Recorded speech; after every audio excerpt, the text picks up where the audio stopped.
Hi there, welcome back to the YouTube channel. I'm back again with yet another MTG Bros Wall deck take, and today we're going to have a look at the other soldier legend in the set that I think is worth having a play with.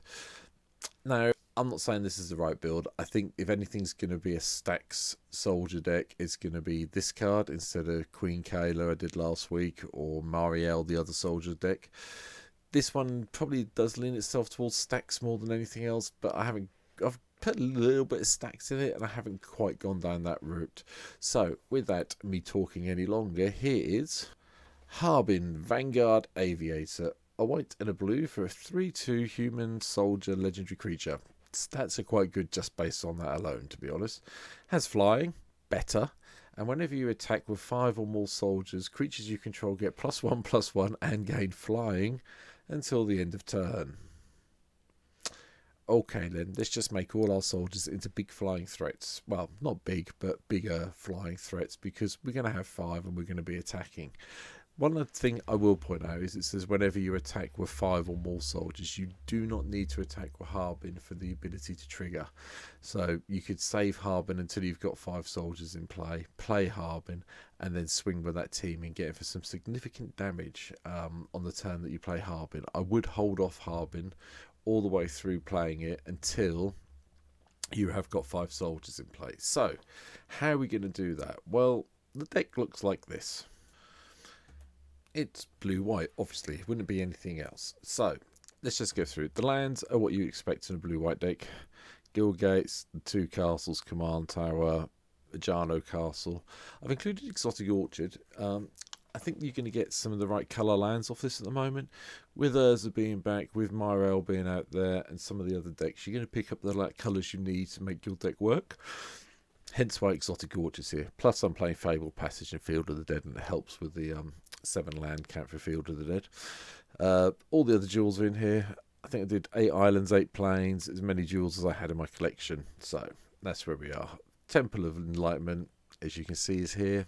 I'm still not convinced by the Scry lands, but hey, that's in. As for the rest of the ramp, I kept it fairly straightforward. Mox Tantalite, Sol Ring, Arcane Signet, and Talisman of Progress make up the rest of our ramp in our deck. Yeah, it's probably a little bit light. Probably maybe need a little bit more, but you know, it's blue-white. You don't want to be ramping too much. But at the same time, you want some coming into place, you get there. So, yeah, it's not too bad. The deck's centered, as you can see, sort of like Forge, where we get to on the main hole. Oh, and throwing Dynamos, obviously, in the deck.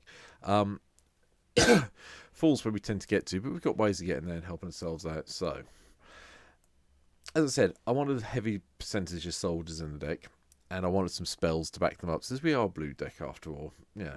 And there are some things you need to include when you're playing blue, I've decided, these day and age. Anyway, so, talking about spells. So, Condemn, Path to Exile's in. I've chucked in Paladin class just so I can, you know, I'm not too worried about the whenever you attack level 3. I want to get to level 2 to make sure my creatures get a nice anthem effect. I've included Recruitment Officer. I talked about this in Myrel. Myrel's in the deck somewhere as well, but I've included Recruitment Officer because you want to get the soldiers into play. And there's quite a few that are under 3, and there's some interesting ones coming up. So I think it was worth a gamble to have it in, just so we can make sure we're trying to hit those 5 soldiers. So when we play Harbin, we can just attack and go for it. With the rest of the deck, Brainstorm, just to manipulate the top of the library. Seven Visions to help us draw and scry. Wizard class, no maximum hand size, could be a bonus in this deck, but it's really there for the level 2, level 3 bit. We want to be chucking around +1/+1 counters. We want to be making our soldiers bigger. Therefore, this really does help, because we're going to be drawing 1 card every turn anyway, so there's at least 1 +1/+1 counter we're kicking around. And Elixir of Immortality's in, just so we can shuffle everything in. Like I said, there's a little bit of Staxy stuff in here, and really that's Thalia, Guardian of Thraben. That's why Thalia's here. And Offender's in. Some of these cards you've seen before. Veteran Armor Smith's in as well. Broker's Veteran is in one I haven't seen before, because obviously it's blue, and the previous soldier deck was Myrel, which is mono white. This is from Streets New Capenna. It's a 2/1 soldier for 2 mana, and when it dies, you get to chuck a shield counter somewhere. I figured having a shield counter in would be quite nice, just to protect maybe Harbin. Ooh. Sorry. Harbin, maybe, or some of the other creatures we've got coming through.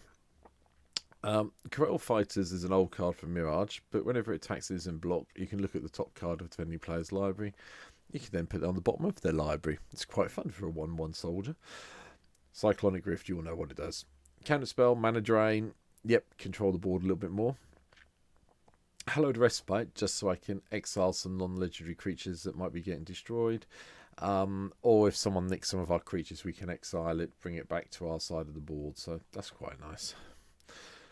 Lavine Azorius Renegade is another part of what I'm calling the Stax side of things in this deck. Each opponent can't cast non-creature spells with mana value greater than the number of lands that player controls, so it gets around some of the restrictions, and whenever an opponent casts a spell of no mana spent to cast it, counter that spell. So it shuts down all the suspend stuff that people may be playing. It shuts down any other way they've got of playing things without spending mana. So, Omniscience springs to mind off the top of my head. So it's quite a nice little tricky one to get around. Plus it's a 2/2 for 2, and I'm not really, if it dies, it dies. I'm not really worried about Lavine dying. Anyway, moving on. Siege Veteran is also a new card from the Brothers War, which you've probably seen before. It's an upgraded version of, slightly worse version of Luminarch Aspirant, I suppose. But it is a soldier now instead of being a cleric, and it does cost 1 more. However, the second ability is quite nice. Whenever a non-token soldier you control dies, get an artifact one instead. Fine by me. We want to still keep our 5 soldiers in play for Harbin, so good on you. Veteran Small Smith for the pump, Aerial Responder because of the lifelink side of it, and it's a dwarf soldier, which is just funny in my life. Biramaz is in again. Field Marshal's in, help all the soldiers out get bigger, give them all first strike. Saviour of Ollenbock I've included this time, just because it gives us a little way of exiling things that may be annoying us. I've included Tamiyashi Reality Architect from Neon Dynasty in here as well. Whenever one or more non-creature permanents returns a hand, draw a card. This ability only triggers once a turn. That's fine. But you can bounce the land every so often. And you don't have to have any artifacts or enchantments, unless your Soul Ring or your Mox Tantalite gets destroyed or something like that. You can bounce them back to your hand. But it's really just there to just give us a little way of bouncing a land and drawing card every so often when we're getting a bit short on mana. It's mana on cards in hand, sorry. Windshield Agent, just another soldier I decided to include from New Capenna, just for the laugh factor. Enters the battlefield with a shield counter, but it does do a nice little trick of whenever it attacks, up to one other target creature gets flying. So if we've got some of our bigger things in play that haven't got flying, sounds like a plan. And Dactos of Meletus is in as well. It's a nice little way of getting through some unblockable damage every so often, and exiling the top card of an opponent and casting it could be quite useful, is what I figured. Benelish Commander sits on suspend, so we get the soldier tokens. Myriel, you've heard me talk about enough by now. You all know what it does. Day of Judgment's in to blow the board up. Hero of Bladehold, just so we can get that nice little battle cry and the extra tokens that comes along with it. OJ Interceptor, I wanted to have a nice little bit of flying defense, and I didn't realise this was a bird soldier, so hey, it jumped in. I'll probably play it for its morph cost, then unmorph it for a 4/2 flyer. Yeah, it's a little bit expensive, but hey, bit of fun, bit something different, makes your opponents wonder what you're playing. I chucked in Ephra, God of Polus, mainly so we can hopefully do a little bit of card draw. I'm not sure it needs to be in the deck, but I figured a 6/5 legendary might help at some stage, so we'll see what happens. Ojutai's Commands in as well. Counter target creature spell, return something from our graveyard that's been killed off, gain some life or draw a card if we need to. Likewise, Spire Patrol's in from Ether Revolt, if I remember correctly. Yeah. When it enters the battlefield, tap target creature and opponent controls. That creature doesn't untap during its controller's next untap step. Nice little way of locking down something if you want an alpha strike and you can't get quite past it. Tobias Doom Conqueror from Dominaria United Commander. We're playing blue-white. This is one of the cards I thought about building around for Dominaria back in the day, but I decided against it. But I decided to chuck it in here. Because, if our creatures do die, let's just have some zombies to have some fun, I mean, I don't know how many films you have seen where soldiers become zombies, but I've seen quite a few now, so yay. Irritation Tactician. Other soldiers you control get +1/+1. It's a 3/4, so it's quite hard to deal with. And, it's not a bad card from the new set at all. Likewise, Scrapwork Cohort. I think I've talked about it before. Comes into play, gives you a soldier token as well as being a soldier. So, and, it is an artifact that we can, gets killed off. We can always return it from our graveyard with Tamisha. Aeronaut Cavalry, 3/4 flying soldier, chucks a +1/+1 on another soldier. Not the best use, but that's in. Catapult Master.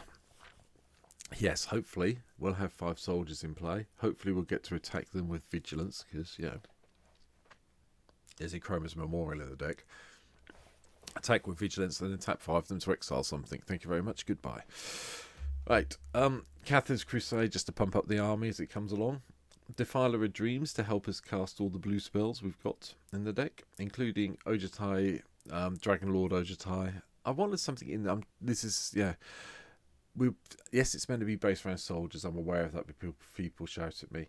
But you do need some way to manipulate cards and get cards off your top of your deck. I didn't want to play Harrowing Mine. I didn't want to play anything like that. So I decided Dragon Lord Ojutai might help.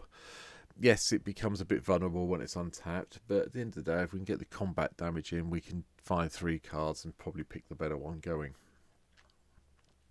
Lavina is in as well as here of the 10th. Let's do the old detain tricks as we go along. And protection from red might help quite a bit.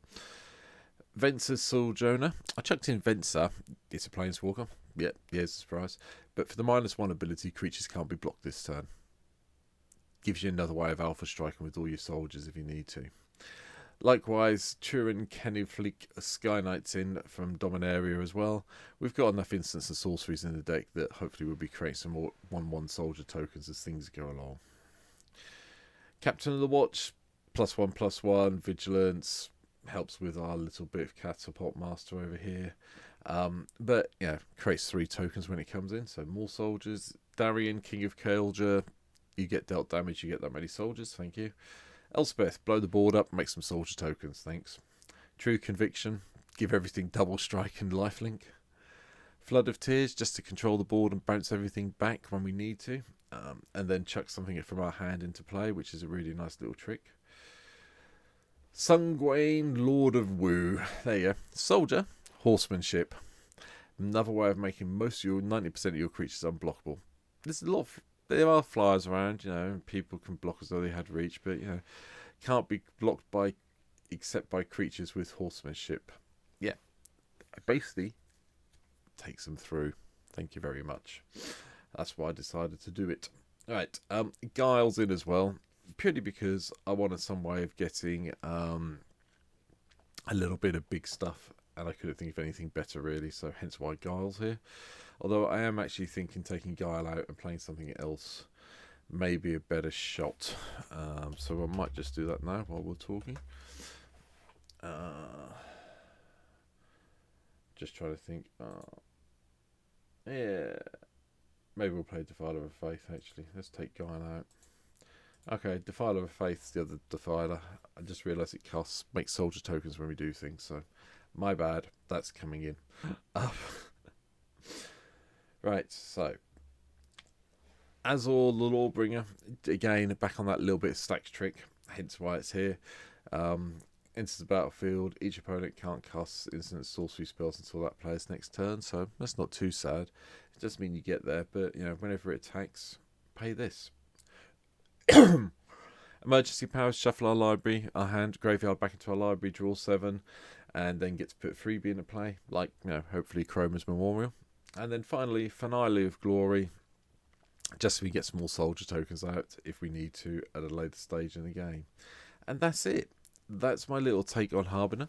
I'm not so convinced with it yet, to be honest. I'm finding a lot of the Brothers War legends currently to be a bit samey for some of the stuff I've done before, but hey, we'll keep trying. If I can find something better for Harbin in the future, I'll do a second video and maybe delete this one, but hey, it's here for now. But hit the like button, hit the subscribe button, tell me what you think in the comments down below, and hopefully I'll see you on my stream soon.